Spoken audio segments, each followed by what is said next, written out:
Faut-il parler à ses proches de son projet immobilier? Bonjour et bienvenue à toi dans ce nouveau podcast. J'espère que tu te trouves en pleine forme aujourd'hui. Aujourd'hui, j'ai envie de répondre à une question qu'on m'a souvent posée. Faut-il parler de son projet immobilier à son entourage? On va voir si c'est une bonne ou une mauvaise idée.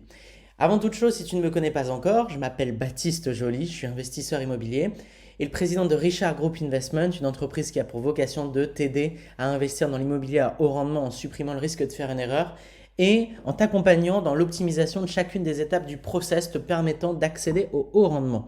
Maintenant que c'est dit, on attaque directement le cœur du sujet. On va voir ensemble justement s'il faut parler de son projet immobilier à son entourage. Tu sais, ça peut être positif comme négatif. Donc, je vais te partager deux situations. Et il est vraiment important que tu valorises le sujet qu'on est en train d'aborder aujourd'hui parce que parler de tes projets avec une certaine configuration justement de relations familiales et de mindset de tes proches peut te ralentir, voire même peut te faire abandonner ton projet. Là où au début, tu es facilement influençable parce que tu n'as pas encore fait les choses, tu t'es pas prouvé à toi-même que ça marchait. Donc attention aux croyances limitantes. Dans une première partie, j'ai envie de défendre l'idée selon laquelle il ne faut pas parler à ses proches de son projet immobilier. Pour quelle raison? C'est la question que tu dois te poser. Eh bien, la première, c'est que les personnes de ton entourage sont très probablement bardées de croyances limitantes.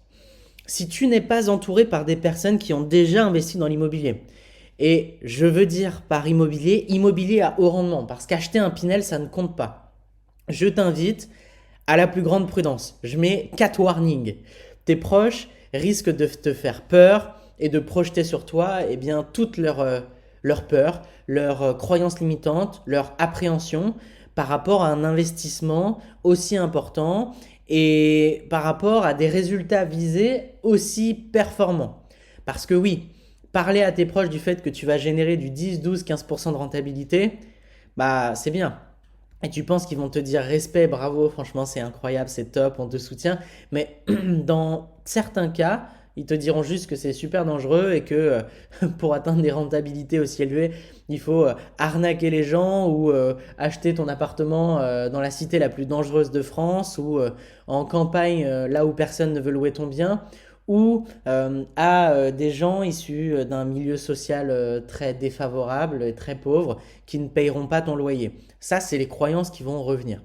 Quand tu te lances, t'as pas besoin qu'on te fasse peur inutilement. C'est important d'avoir conscience des dangers, bien entendu, d'avoir conscience des risques, d'avoir conscience des erreurs qui peuvent se présenter sur ton chemin et à toi durant ce processus. Maintenant, c'est beaucoup moins pertinent d'adhérer à des croyances qui sont erronées, des croyances qui sont fausses. Parce que tout ce que je viens de t'énoncer comme croyance, c'est complètement faux. C'est beaucoup moins dangereux aujourd'hui d'investir dans l'immobilier à haut rendement que d'aller acheter un Pinel qui va se dévaloriser, très clairement. Investir, ça représente une part de risque, c'est une réalité. Maintenant, il est tout à fait possible de limiter ces risques en développant de la connaissance.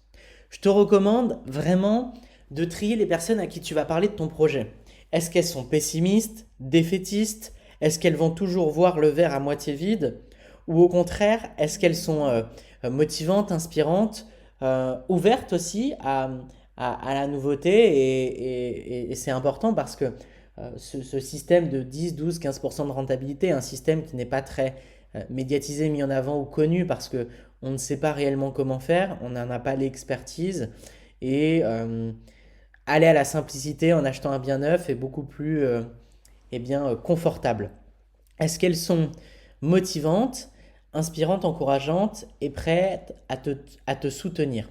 Et il y a aussi cette notion d'ego, parce que tes proches n'ont très probablement pas réalisé ce que tu t'apprêtes à réaliser, c'est-à-dire investir dans l'immobilier à haut rendement et éventuellement s'émanciper du système classique, métro boulot dodo, retraite 65 ans.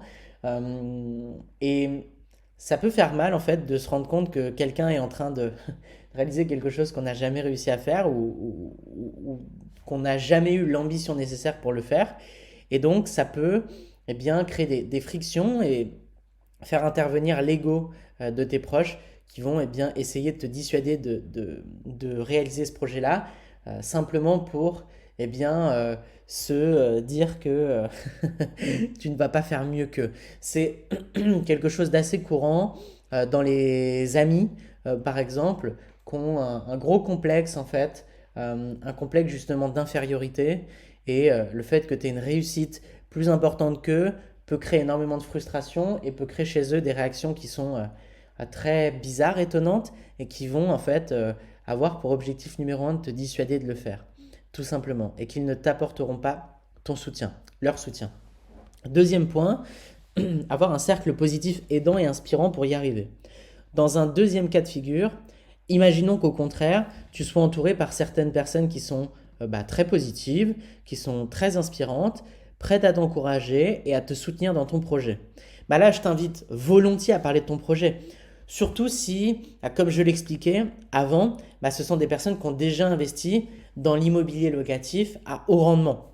Tu pourrais même éventuellement aller récupérer des conseils, des retours d'expérience, des informations très utiles à ton propre projet. Et comme je le dis assez souvent, investir dans l'immobilier, c'est 90% de mindset, 10% de stratégie. Pourquoi? Eh bien parce que les 90% de mindset vont te permettre d'appliquer les 10% de stratégie. Si tu n'as pas le mindset, tu n'appliqueras jamais ce qu'il faut appliquer et tu ne feras donc jamais les choses. Et la stratégie, elle est super importante parce que 90% de mindset pour appliquer 10% de stratégie inexistante, ça crée des résultats très moyens. Mais pas de mindset avec la meilleure des stratégies fait que tu ne passeras jamais à l'action, et même avec la meilleure des stratégies, tu n'auras pas de résultats, même moyens, ils n'existeront pas, tout simplement. Donc attention justement